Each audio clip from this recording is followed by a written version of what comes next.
is You the ready? debate. Oh, you can start. Thank you. Hi, Starting your timer everyone. now. Well, we have a claim of atheism.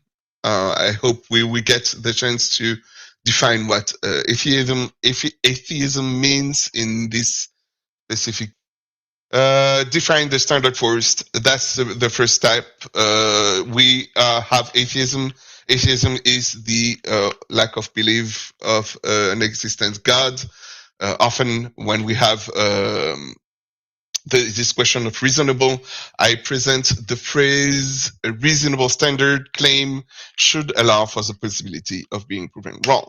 So that would be the tool that I will use today. Did I say thank you to everyone? Thank you to everyone. I forgot my opening statement. Anyway, I'm well educated. My mother is part of me. I hope. So, reasonable standard claim should allow for the possibility of being proven wrong. If doesn't allow this, then it is not reasonable. This is the argument that I will be presented. That is the only argument that I will present today. I will try to demonstrate that the standard, or the claim that my opponent has, is not reasonable because it doesn't allow for the possibility of being proven wrong. And if it allows the possibility of being proven wrong, the evidence that it is asking are unreasonable. And I will give you example of what makes such argument unreasonable. How much time do I have? 5 minutes and 30 seconds. Oh, cool. So what I will do in this opening statement is talking about a little bit about myself, about who God is, because the conversation today is about who God is and how to basically falsify the claim that God exists, according to GL's position. That's how we will demonstrate that he is reasonable. He will find a way to be proven wrong, and because we don't observe those things, therefore he is right as being an atheist. That is what a reasonable person says. God, who God is, knowing what we reject. Often atheists do have a caricature of the God, not the real God. The real God is timeless, immaterial, and the cause of reality. Without understanding who God is, you are rejecting a fake God. I guess tonight we will have you will hear me say, this is a fake God. This is not the real God. And I agree with you. You are atheist and reasonable to be an atheist of this specific God. The coffee cup example, a steaming coffee cup implies a maker. The universe has a beginning. It requires a cause. The cause must be beyond space, time, and matter because outside of this universe. So this is the example I often use. If you walk into a room, you find a steaming cup of coffee on the table. What do you conclude? Someone made it. That is the conclusion that most people do. You don't think, well, perhaps this cup has always been there. You don't think that it appeared at one point. Well, it never appeared. It was always there because it is an object. It doesn't have a will. It is not what you think. You don't think maybe it appeared out of nothing. This is not also something that you think. You infer a cause because causes are the only reasonable explanation for things that begin to exist. Now, if we consider the universe, it is a little bit more complex than a coffee cup, but science all points toward a beginning. And if the universe began, it requires a cause beyond space, time, and matter. Even if this cause is another universe, let's say there are theories of other universe, this other universe would also need a beginning, would also have a beginning and go on. And there must be an cause. Everything that begins to exist has a cause. The universe began to exist. Therefore, the universe has a cause. Therefore, God. That's basically the argument for the existence of God. If you want to address this today, I don't know why we would go into that. All right, so cool. I have all 2 minutes left. Rejecting caricatures, fake gods, rejecting God, the universe testified to a transcendent cause. We have, let me try to better talk about it. Better spend time talking about this one. What will prove you wrong? So you have a claim, a claim about the coffee cup. The coffee cup exists, or do not exist, and you say, yes, my claim. I'm an atheist or an agnostic about the existence of the coffee cup, and that would be to answer the question, what will prove you wrong? Well, one of the things that many people would agree is that showing it at the camera should allow you to address the existence of this specific coffee cup. Some people would say, no, well, that's not good evidence for a coffee cup because they can still be AI. So maybe it's not a coffee cup I have in my hand. They will argue about what a coffee cup is. They will argue on all of those things. But at one point, they will be able to say, okay, this is what I need to see so that I claim there is a coffee cup. Analogically, this is what I need to see so I can say that God exists. This is the question I'm asking GL today. 30 seconds. So another claim that I heard, which is more closely related to agnostic atheist, is the claim of globe skeptics, people who believe that there is not enough evidence for the shape of the Earth. They say it might be spherical, but where there is not enough evidence. And again, to the question, what would prove you wrong?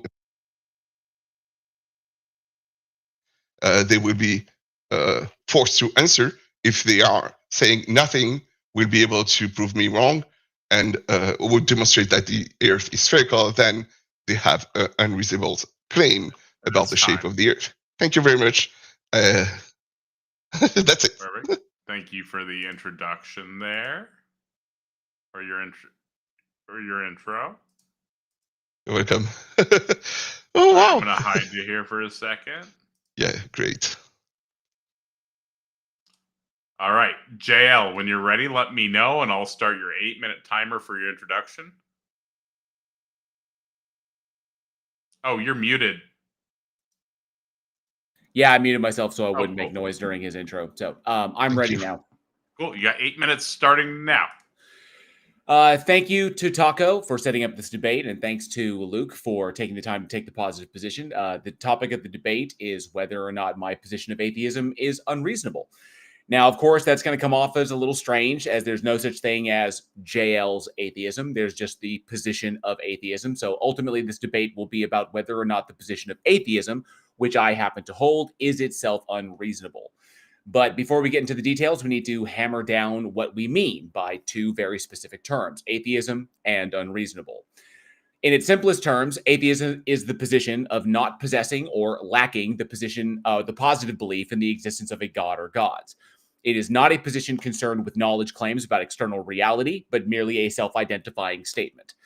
As beliefs are propositions that one is convinced of, and I myself am not convinced that the "a God exists" proposition possesses the property of being true, I am, by definition, an atheist.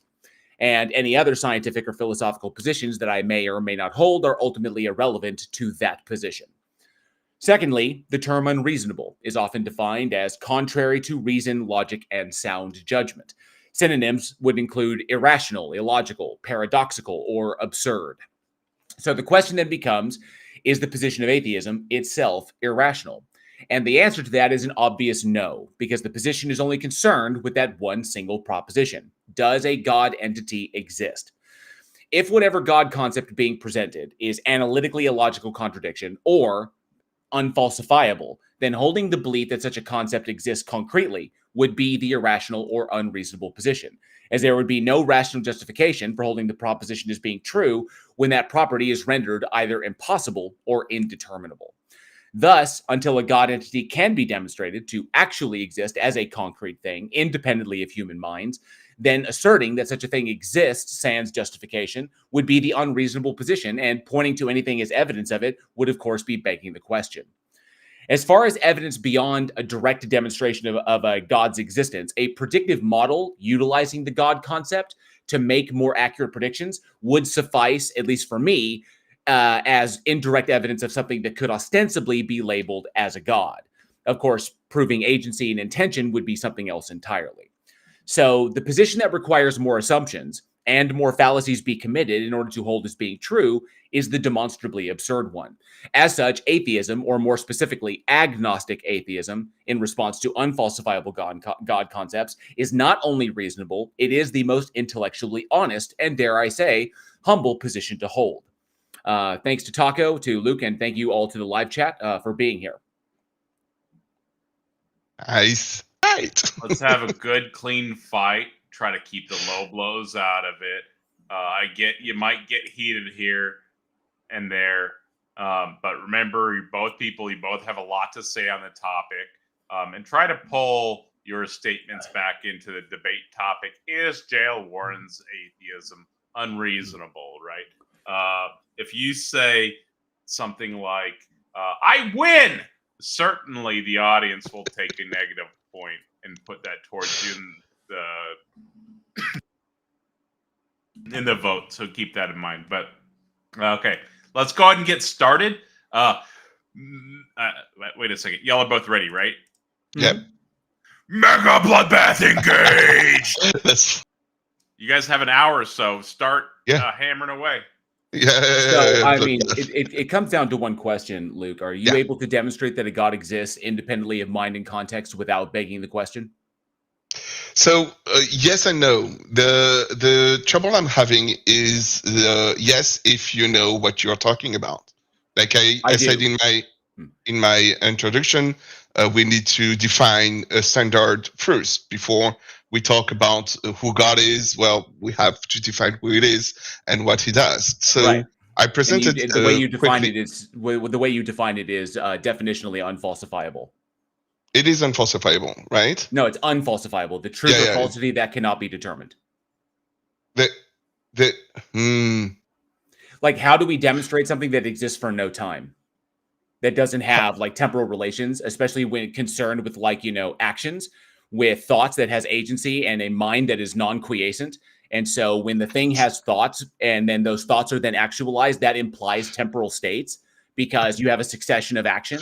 And so if time doesn't apply, and it by its nature, like time is like that somehow doesn't apply to it in a quantifiable sense, then that becomes incoherent. Because now the actualization of thought and the actualization of action become simultaneous and indistinguishable. So therefore, it's definitionally incoherent. So, I mean, if you say it's timeless, okay, then time doesn't apply to it. So it exists for no time. That's logically contradictory.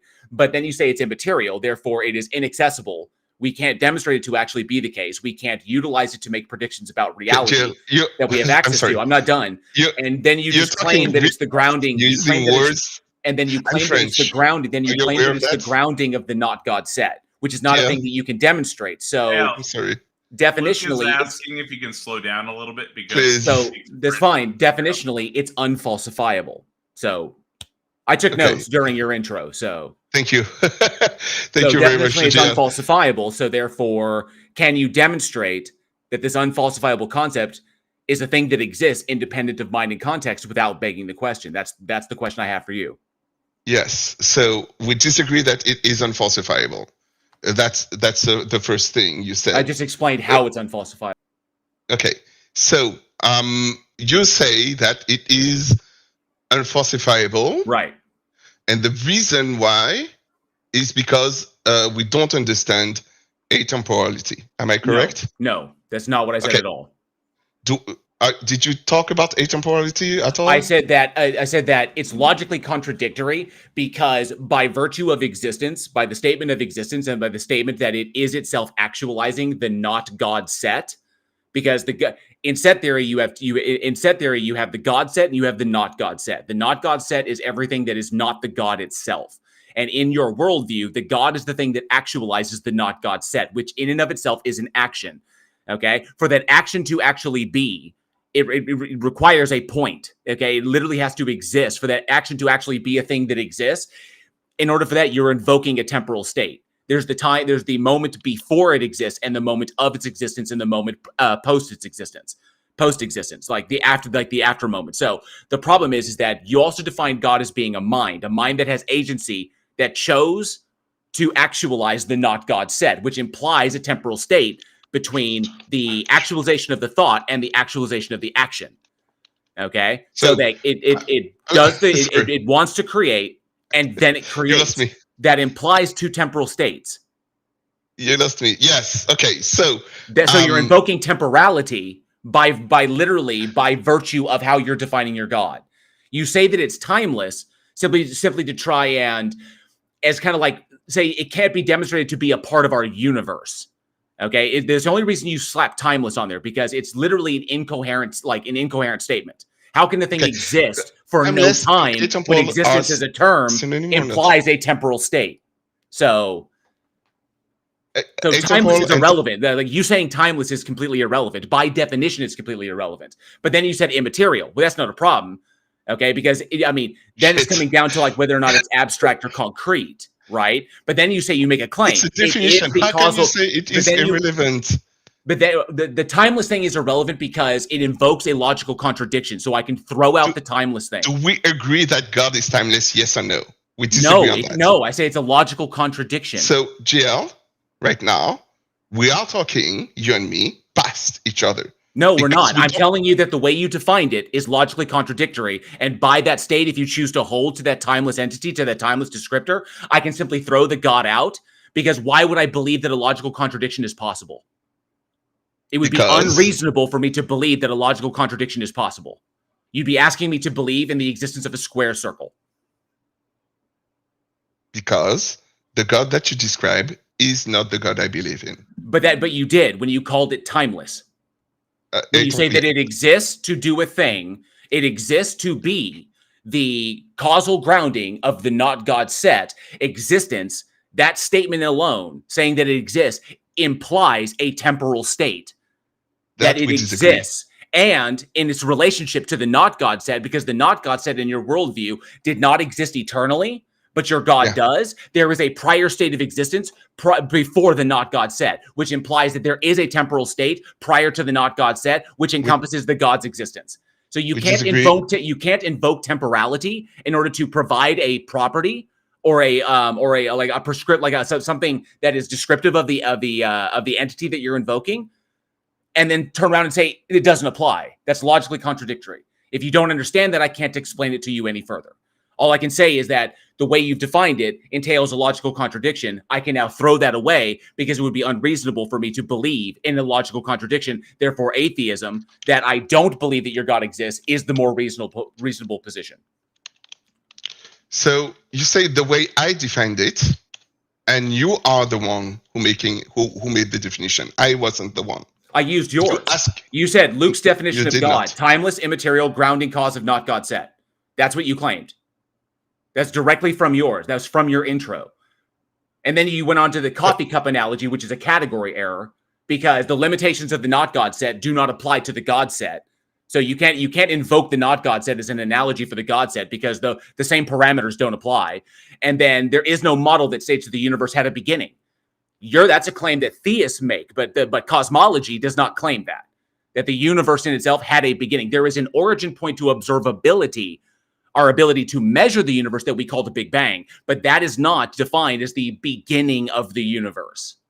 So that's a little bit of scientific illiteracy on your part. The cosmological argument doesn't work because it makes an unfounded assumption as to the nature of the universe, saying that it had a beginning. That it makes an unfounded ontological assumption when there's no evidence to state that the universe had a beginning, like a physical beginning. It is there's no logical contradiction holding that the universe has always existed in one state or another, as just exists as a brute fact. There's no logical contradiction there. So the more unreasonable position would be to assert something that there is no evidence for, that the universe had a beginning, and that there was an agent that intended the universe to be this way, when you can't demonstrate that the agent exists. That's the more untenable, unreasonable position. Mine is either I don't know because we don't have evidence to support a truth or false proposition or truth or false position, or it's logically contradictory, and I know it doesn't exist. And therefore it would be unreasonable for me to believe that it does. So many things. That's why you take notes. I try, but you talk really fast. So what I typed is real God equals timeless, immaterial, cause of reality. Right, okay? That's what I wrote down. That's what I addressed directly.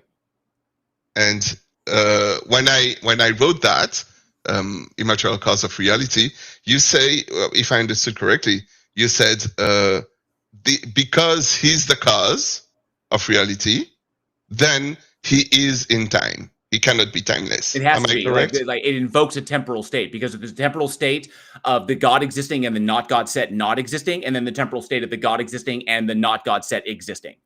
So there is the moment prior to the not God set existing, and then the moment that it exists. No, so that would be whatever pertains to like your God. But like when you say it's timeless, that doesn't work. Because already by saying that it exists, that it's an agent, that it has a mind, and minds are by definition non-quiescent, you're automatically invoking temporal states. So you can't say it's timeless. You could say that time, according to God, doesn't quantify like it applies to humans. Now, you could make an argument for that, but just saying that it's timeless doesn't make any sense. That renders it logically contradictory. But like I said, mathematically, you could say God exists in a higher ordered state, and so therefore time is quantifiable by humans doesn't apply necessarily to God. And see, then you would have a bit of an argument, but then the problem is that because we can't demonstrate that or even appeal to it, you would still be, it'd still be an appeal to magic and mystery. You say that there is a way to temporarily quantify it. We just don't have access to that, so we don't know how to do it. But it is there. That would be an appeal to magic and mystery, which would be another fallacy that would then drop that one off. It just depends upon how you're articulating it. In this particular way, you articulated your God as a logical contradiction. Because of the timeless thing that we don't understand, right? Yeah, you could do that. You could be like, it's time. It exists in a state of time that we simply don't understand. That's it. Yeah, but that would be okay. Please, you could do that. Wait, Jill. No, you could do that. But I already explained why. You could do that. But I've already explained how that doesn't work. You have to have a conversation. You have to wait for me to tell the idea to share my idea with you. But Luke, if you agree to that it simply exists in a state of time that is unquantifiable by humans, that's just an appeal to magic and mystery. It is mystery. It is not magic. Right. That's an appeal to it's a full fallacy. It's a logical fallacy. It's an appeal to mystery. An appeal to mystery. You're saying that it is justified to think this, to conclude this, despite the fact that there is no reason, there's no rational justification to do so. So you're saying it's justified to hold this being true. There is justification to say that. There isn't. There is none. There's no rational justification to hold that the proposition is true. None whatsoever. That God is timeless. There's no rational justification to hold the proposition as being true, which is why I began this whole thing by asking you a very simple question. Are you able to demonstrate that the God exists as a concrete thing, meaning it stands in causal relation to other stuff and exists independently of human minds without begging the question?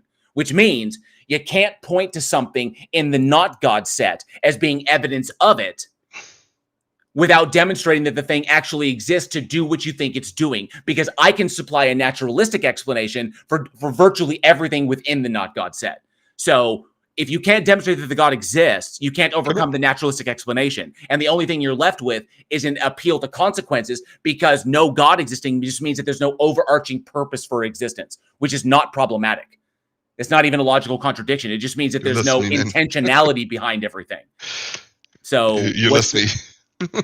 So, I mean, I ask you again, can you demonstrate that your God exists as a concrete thing without begging the question?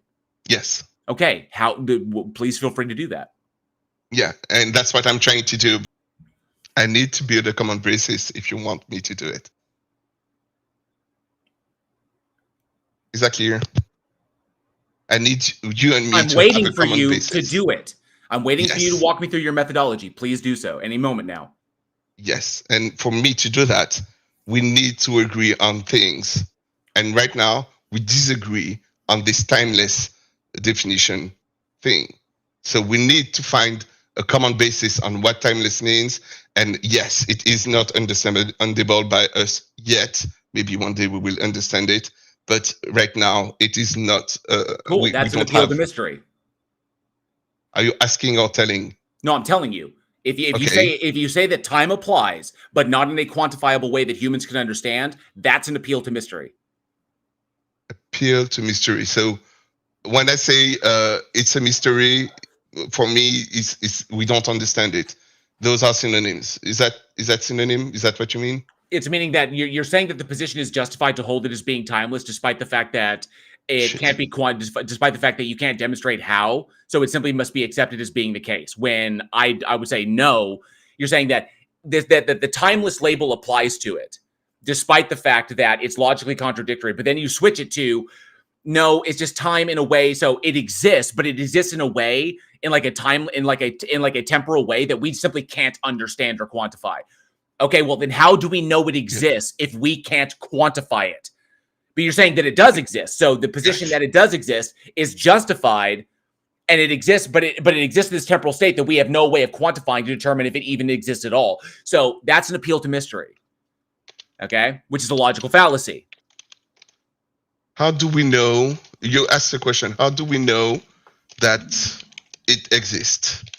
No, I'm asking, can you demonstrate that it exists independent of mind and context without begging the question? That's my question to you. You said yes. I'm waiting for you to walk me through your methodology. Okay, you didn't ask how do we know that it exists. That's the wrong question to ask, because you could say, how do I know a thing exists? And then you could present a valid argument, like a structurally valid argument, and that could explain how it could possibly exist, but that doesn't indicate that it does in fact exist. So if you want to say that it does exist as a concrete thing that stands in causal relation to everything that is not itself, that is a thing that exists independent of human minds that you must demonstrate is there to do the things that you think it's doing. You can't say that the universe or the not gods, you can't say that the universe is creation, because that implies that there is a creator. If there's no creator, then the universe is not creation. It's simply nature, and it exists. Okay, so pointing at something in the not God set as though it was evidence of the thing that made it, you have to demonstrate not only does it exist, but the mechanistic relationship between the cause and the purported effect. Okay, which in this case is the God and everything that is not the God. Well, like you can assert it all day long. I assert that it made because I just can't see any other way. That's an argument from personal incredulity. Okay, but that's not on me. I hold the universe to be a brute fact. Per the trilemma. So, but you want to assert that there's a God. Great. Can you demonstrate that it exists independent of minds and context without begging the question? Yes or no? Yes. Yes, that's I already answered yes to that question. Walk me through your methodology. How did you demonstrate that it exists when no other scientist on the planet has been able to do so? First step, we build a common basis. Okay? You what? We build, you and me, a common basis. No, I just want to know how you got it. It doesn't matter how you're defining it. If the entity exists, I want to know how you demonstrated that it exists. The way so please demonstrate. So please walk me through your methodology. My methodology entails you and me to have a common basis. It's irrelevant. My position is irrelevant to proving yours. My position is atheism. I don't hold that this thing exists because it's logically contradictory. Therefore, it cannot exist. You're the one saying it does. So just demonstrate it. Walk me through your methodology, please. How did you demonstrate the existence of this entity when no other human being on the face of the planet throughout all of human history has ever done so? Please do so. Any moment now. What do you mean nobody ever done that? The people do convert every day. It doesn't matter. It doesn't matter if they convert. They can convert because they've been convinced that it's true, but just because they're convinced that it's true doesn't entail that it actually exists. They have been demonstrated. It hasn't been demonstrated. They have been convinced that the proposition is true, which has elicited alterations in their behavior. That's a choice that they make. Demonstration. But just because they're convinced that it's true doesn't mean that it actually is. This is how we get cults. It is people who they are convinced of things that can't. Those People who are convinced of things that can't be demonstrated to be the case. But doesn't matter. They're you convinced claim it's it true. has never been demonstrated. What hasn't? These people have been convinced because of a demonstration. They haven't. There's no, you can they've be been convinced without a demonstration. No, because they've been convinced to interpret phenomena as being evidence of that thing. But methodologically, you can't demonstrate that the phenomena they're interpreting is actually from that thing. That's the problem. Their methodology is unsound. The conclusion they're deriving from their methodology is flawed. That's why Christianity entails a faith position and not a knowledge position. You have the correct methodology. Am I correct? Your methodology. I have the best one to use. Yes. Yes. So you claim that there is not enough evidence for a God, or that it is illogical, right? I say that holding the proposition as being true is unreasonable. Yes. Unreasonable to hold it to be true. Yeah, because it's either logically contradictory or it's unfalsifiable. How would you falsify your position? Either way, holding it to be true would be unjustified and therefore unreasonable. Mm-hmm. How would you falsify your position? What do you mean? Wait, my position is just that I am unconvinced. Yeah, I lack the belief. So it's not about falsifying my position. I'm self-identifying. I do not hold the belief that the God proposition is true. Therefore, by definition, I am an atheist. The only way to make me not an atheist would be to demonstrate that a God exists. Because then I would be a theist. Because then I would know that the thing exists. Doesn't mean I would be a Christian necessarily, or whatever religion is centered around, theology is centered around that God entity. Okay, but if you demonstrated it exists, I could logically not be an atheist anymore because you've demonstrated the truth of it. But if you can't do that, there's no justification. You're just making claims about things that you don't have access to. True.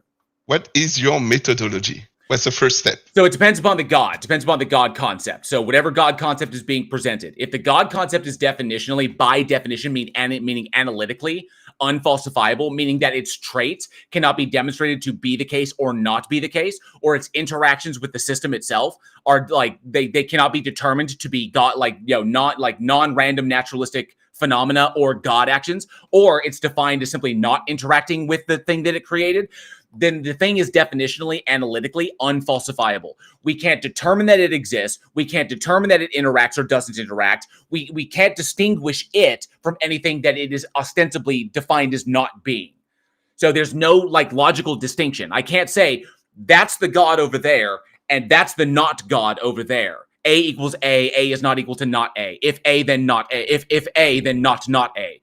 I can't apply those things in determining the identity of that thing in and of itself. So because it becomes indistinguishable from non-existence, it is unfalsifiable by definition.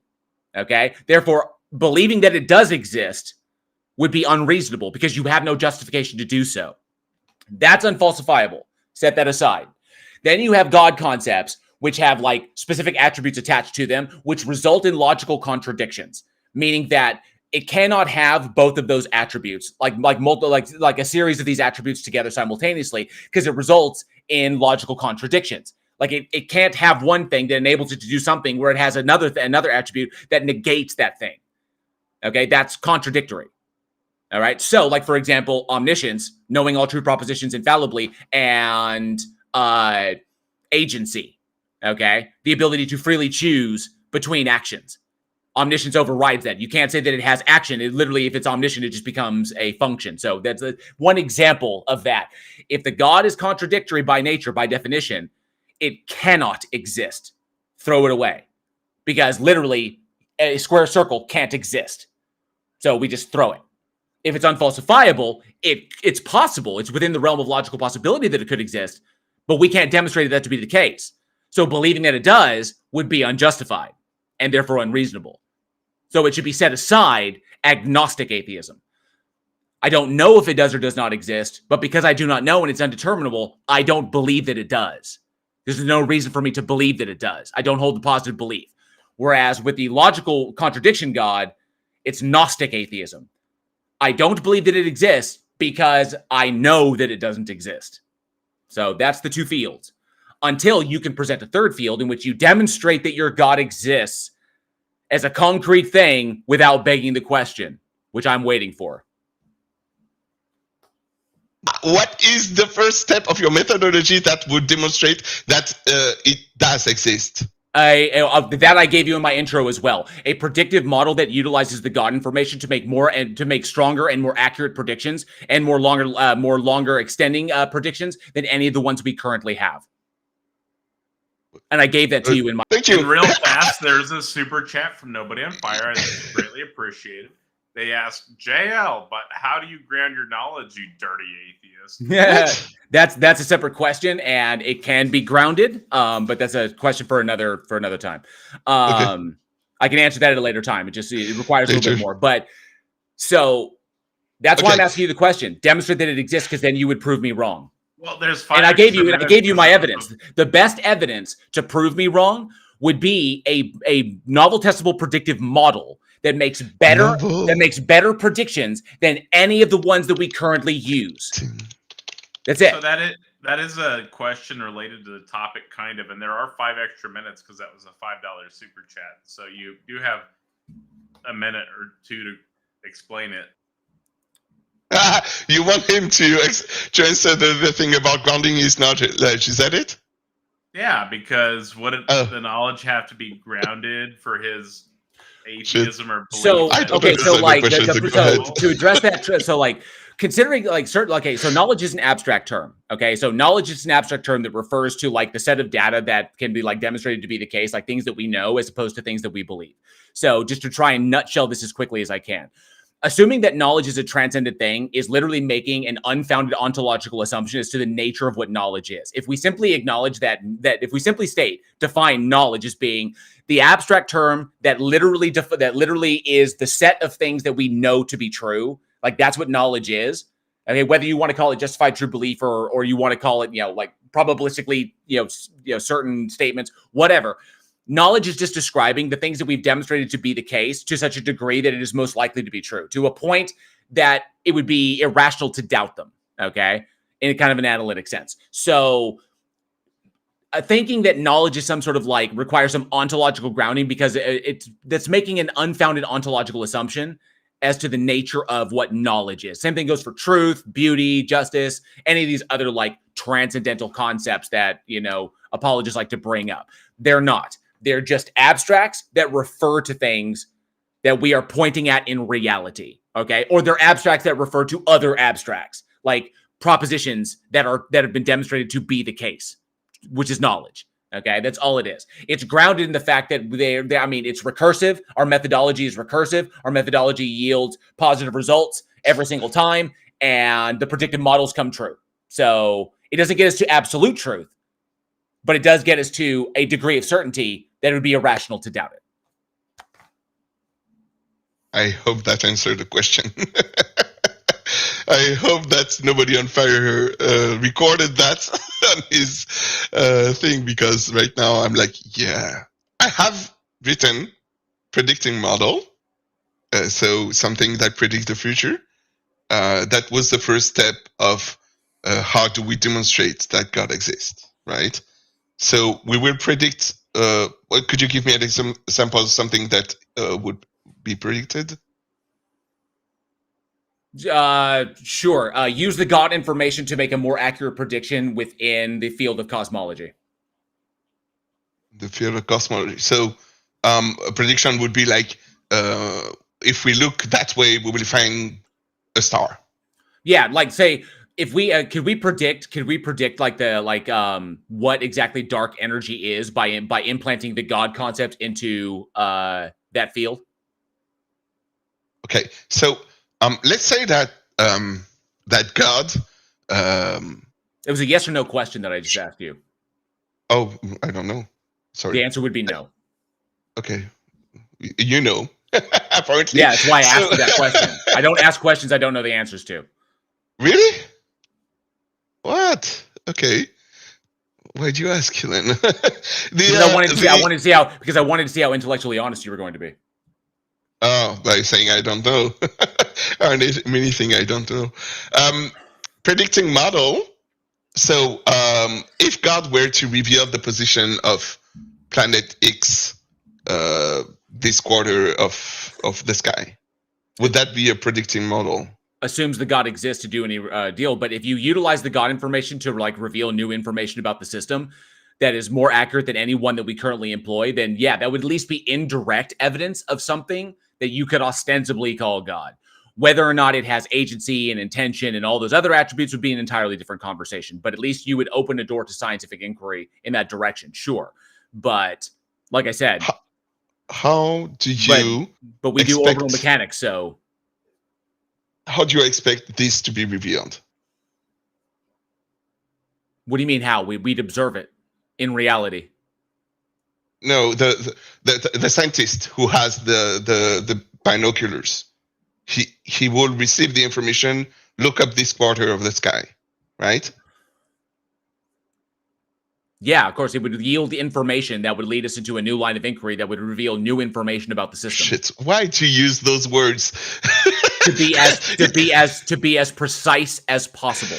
You don't have to with me. Thank you very much. No, You're I losing do. me every No, I time do. You do that. No, Okay. I do. And I found that when arguing against apologists, you have to be as precise as possible, lest they find some sort of angle to try and manipulate what you're saying. I am not an apologist. You are literally engaging in apologetics as we speak. Okay, thank you. So, for me, in my head, apologists have studies of theology. So that's why I'm yeah. saying So that. Can you demonstrate that it exists? Yes or no? And the first step of my methodology is having a common basis with you. That's the first step. Okay, and if you're defining it as timeless, we already walked through that. So are you dropping the timeless thing, or are you just appealing to mystery? Which one? The mystery is like we don't understand, right? Okay, great. That's an appeal to mystery. It's a logical fallacy. There's unreasonable for me to believe that the thing exists. Done. If that's your methodology, is to define it in a way that literally becomes fallacious, that I have to commit a logical fallacy to accept that it exists, then you've already thrown. It's already done. What do you mean it's a thrown? I don't understand what you're throwing. No, if you define your God, you define your God in a way that I have to commit a logical fallacy to accept. Don't do that. Don't commit it. But you just did by saying that it exists in a state that is unquantifiable by humans. Then how do I know that it actually exists in that state? I can't determine that. Well, you use your knowledge. No, how can I, if it can't be quantified, how can I quantify it as existence, as it existing? It cannot be quantified. It means that we cannot measure it? Is that what it means, being quantified? Okay, if you say that it exists, okay, and it exists in a state that is unquantifiable by humans, meaning that it cannot be it can't be comprehended in a coherent way, okay? Like there's no way to describe it, what state it's in. No way. There is a way to describe it. How? How do you describe God? I'm asking you. This is your position. Is that your question? Like, I give you timeless, immaterial, cause of reality. Okay, but if you're saying timeless, that's logically contradictory. If you're saying it exists in an unquantifiable state of time, then there's no justification to believe that it's there because you can't demonstrate that it actually... What does it mean? Just, if you want the conversation to continue, just drop the timeless aspect. And just say that it's immaterial and it's the causal grounding of the not God set. We can work with that. A situation where time cannot be measured, counted, or meaningfully divided into units, like minutes or years. Meaningfully, meaning that you're literally saying it's existing in a state. No measurable yes, it's literally stating that you are saying that this thing exists in a state of time that is literally like incoherent. There's no way to quantify it. It is completely meaningless. Okay, so either drop the timeless thing, because I've already explained how that kills your argument. It kills your position because it either shows your God to be logically contradictory, or it moves it into the unfalsifiable category. It's one of the two. So, all right? The fact that it is an unquantifiable state of time, you say this is impossible to do what? No, I'm saying that you can't demonstrate that it exists. You don't even know that it exists in that state. That's just you defining it that way to avoid empirical analysis. That's the only reason apologists define God as spaceless and timeless. I'm really is trying to avoid empirical analysis. This hard to me. Yeah. Any minute now. So JL wants you to explain how your God exists and then how it ties into the topic of his atheism being unreasonable. It is unreasonable because it is unfalsifiable, his claim.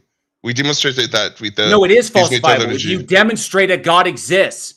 I've already explained this to you. There is no way to demonstrate it. Thank you. According to you. I'll take the W.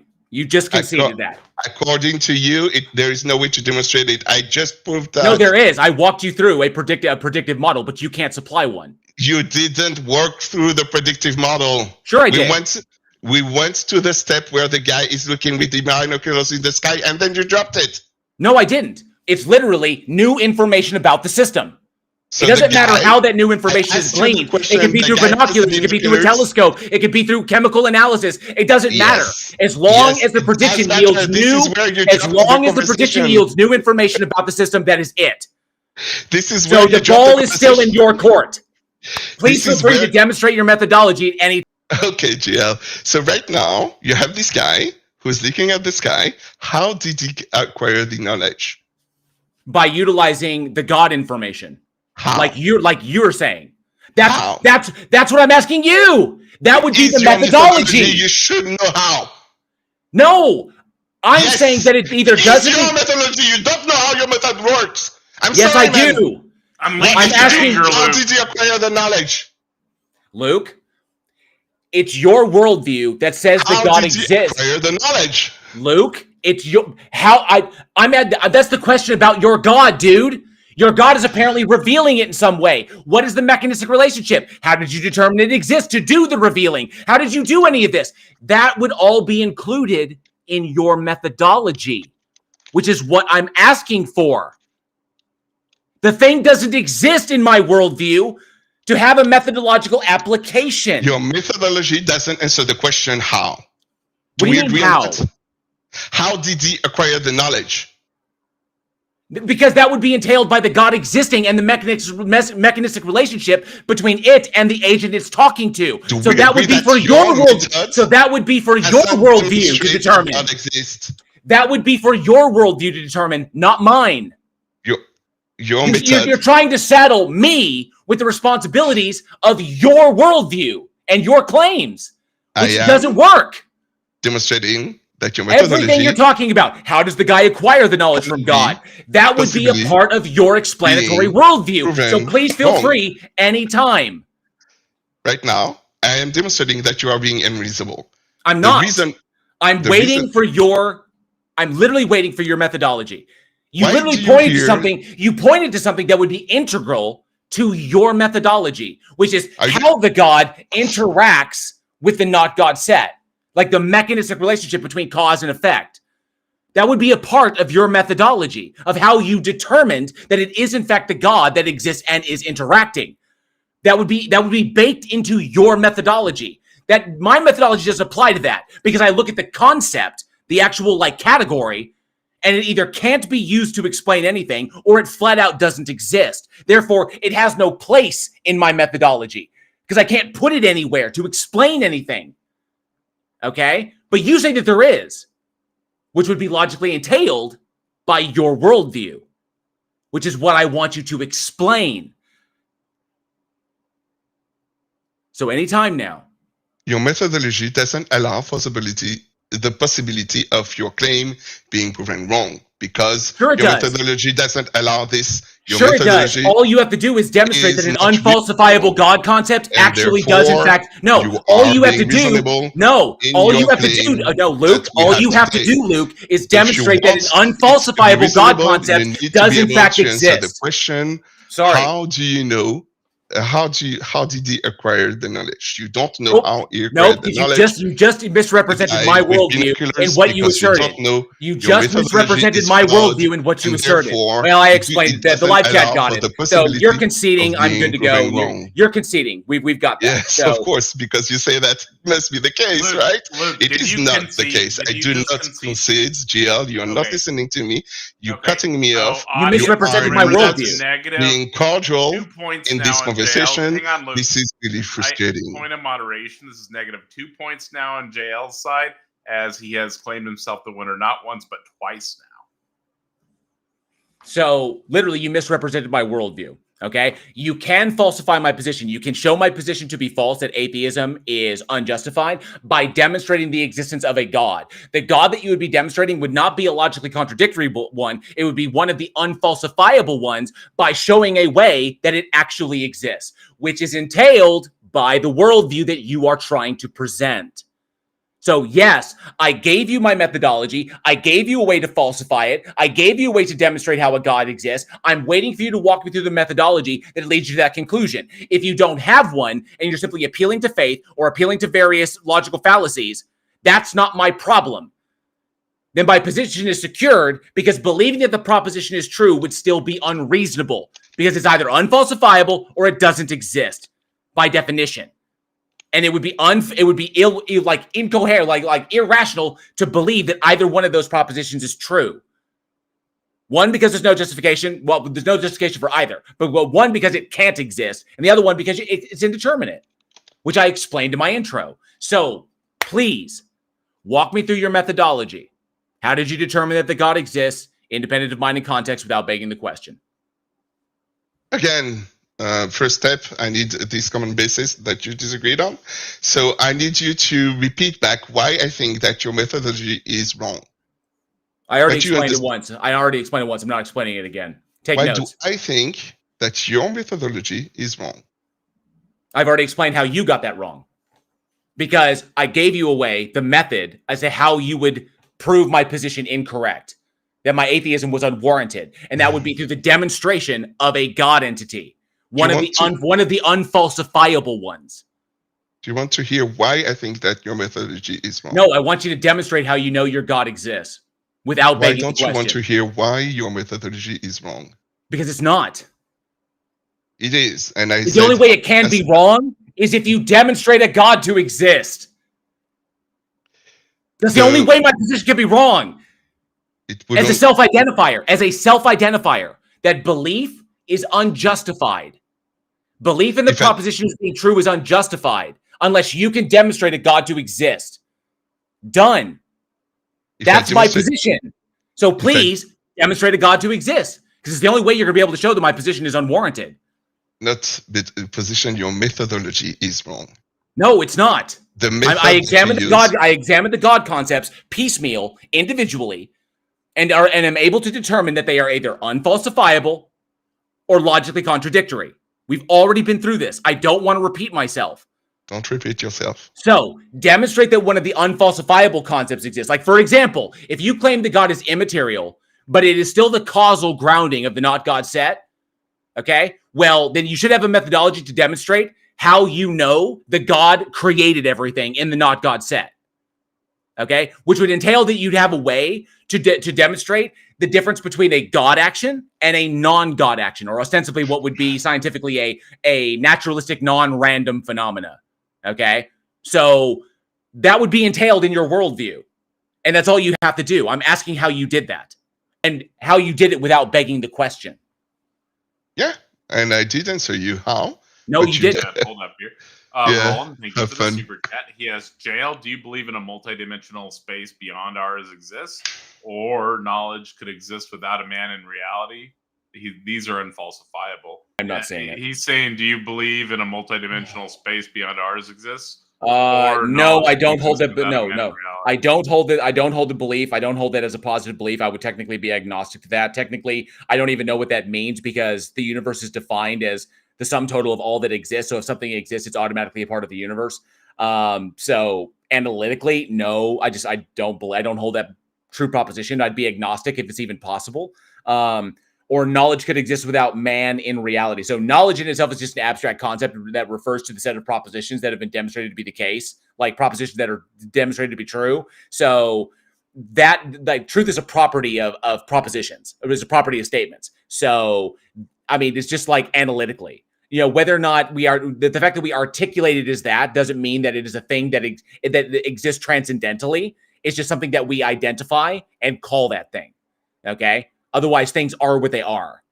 All right. So the whole problem with holding them transcendental, holding them as transcendentals that need to be grounded by an agent, is that it implies that the truth is meant to be that way prescriptively, when there's no justification to do that, because it's begging the question at its core. So these things are just descriptive, not regulatory theory. So, I mean, that's the difference between necessitarianism and regulatory theory. So, which I've already gone over in the past.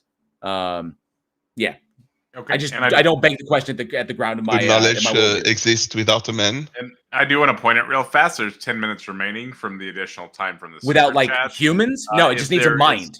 Anybody in the audience that would like to extend this or ask either of our guest questions, feel free to submit a super chat, and that will extend the timer a little bit too. I'm sure Jail's excited, but he's feeling probably like how I felt in that one debate. Do you think that animals have knowledge? Do animals have knowledge? Yeah. Do they have a mind? Basically. So some animals, yes. Yeah. Because like it depends upon the species. Cetaceans, cetaceans, pachyderms, corvids. Yes, I would say that they have knowledge. They know, they recognize true states. Yes, or they could recognize. Okay. They can articulate that information to other organisms within their species. Like, for example, like monkeys, like some like primates have different calls to indicate like the position of a predator, whether it's on the ground or in the air.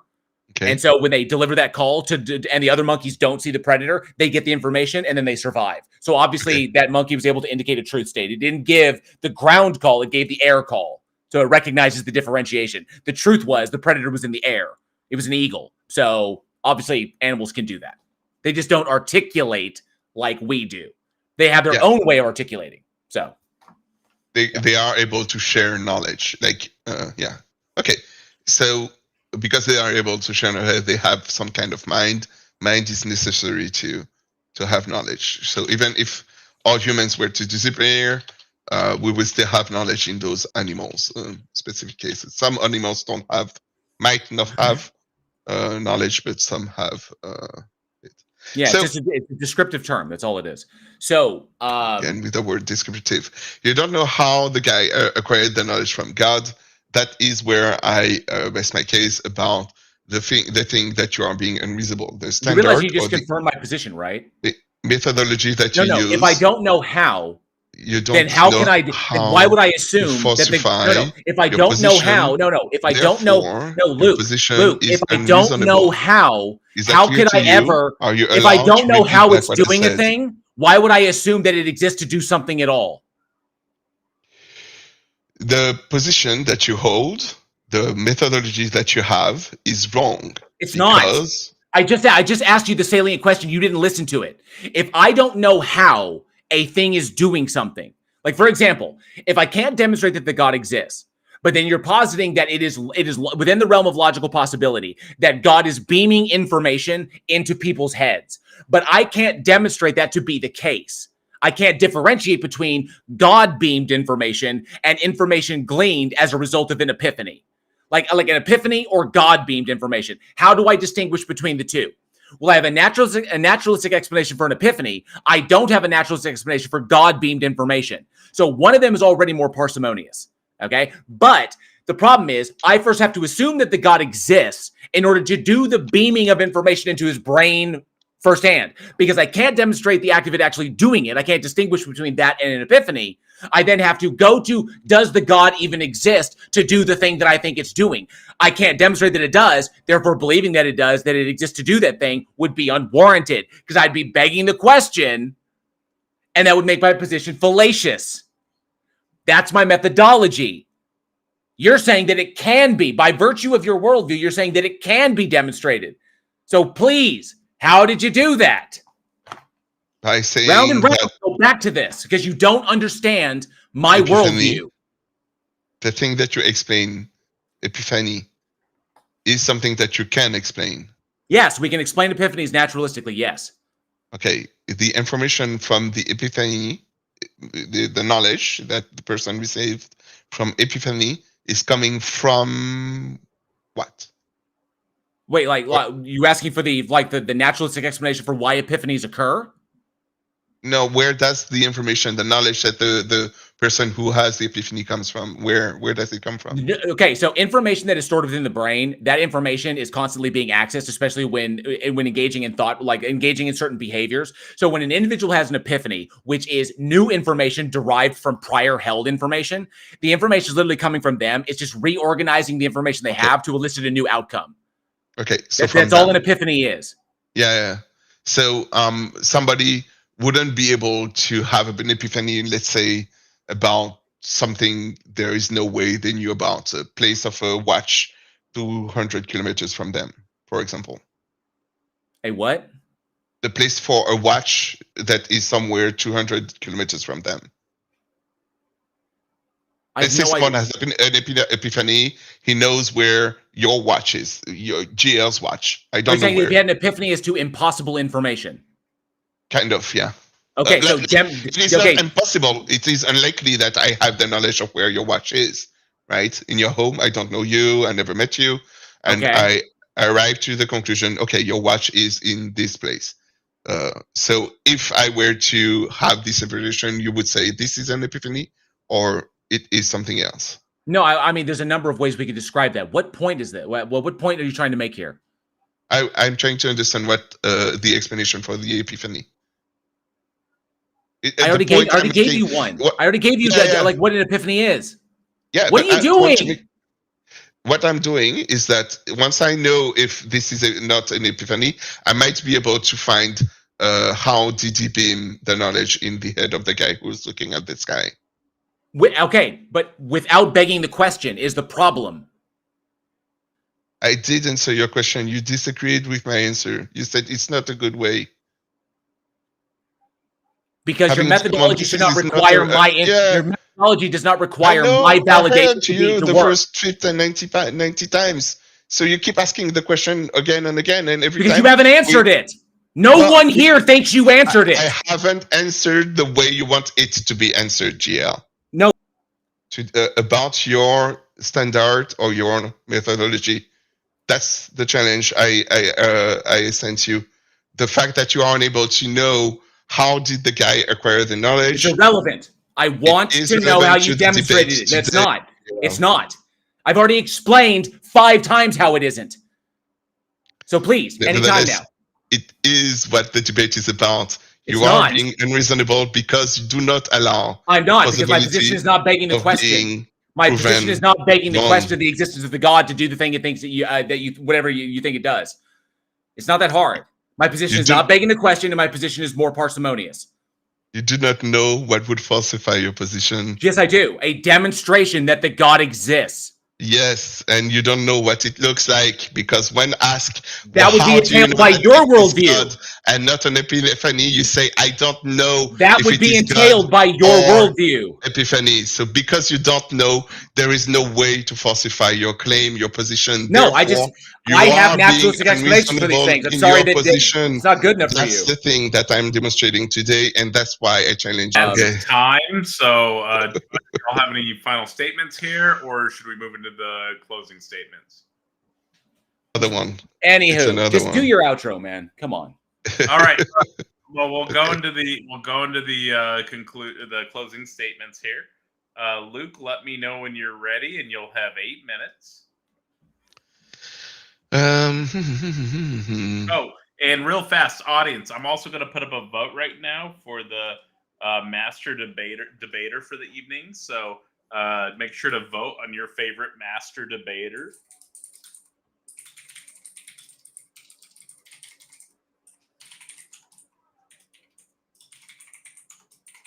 And all right. So the question today in our conversation monologue, more than a conversation today, we heard my opponent claim that he is not being unreasonable.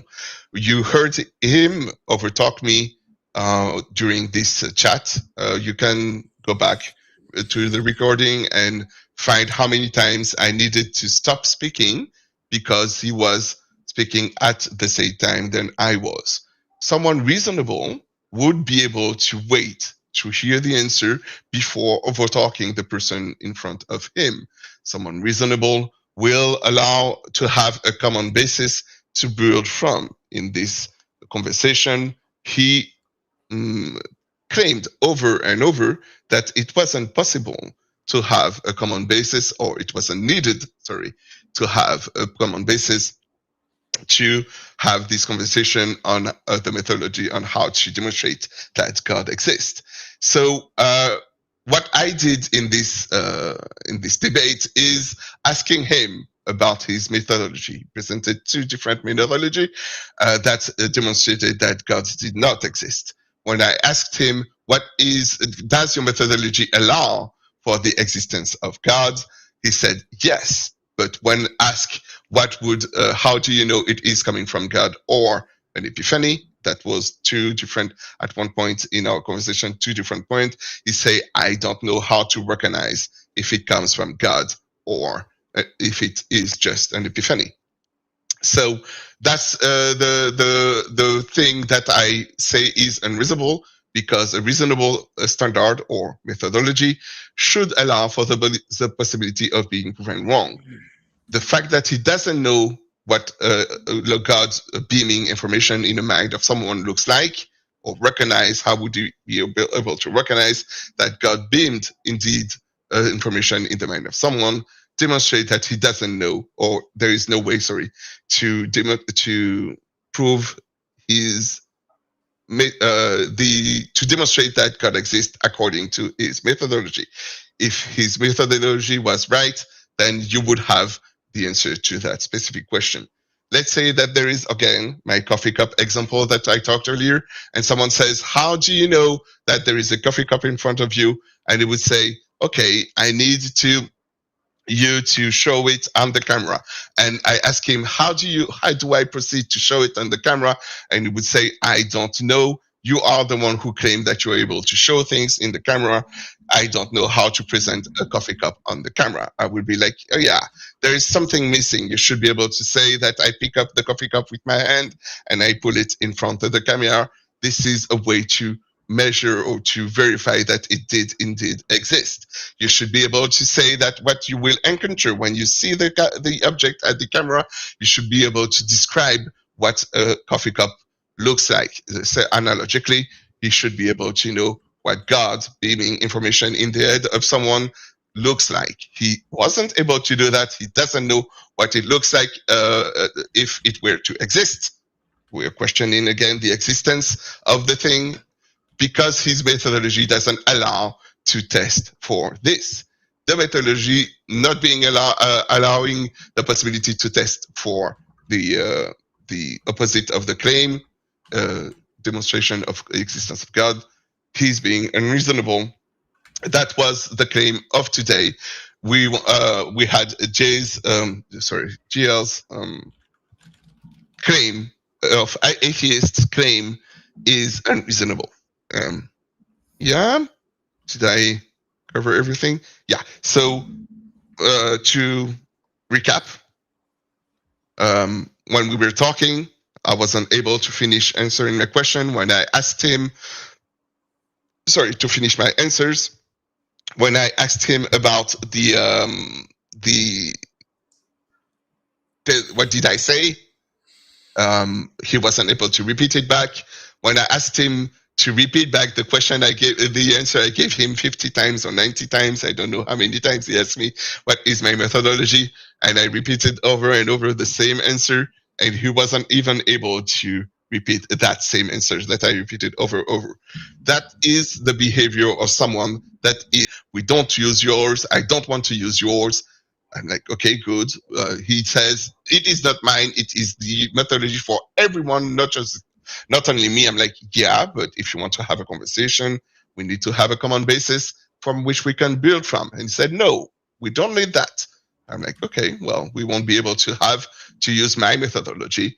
Let's use yours. And when you use yours, we find out that there is things that are missing in his methodology to allow for the possibility of being proven wrong.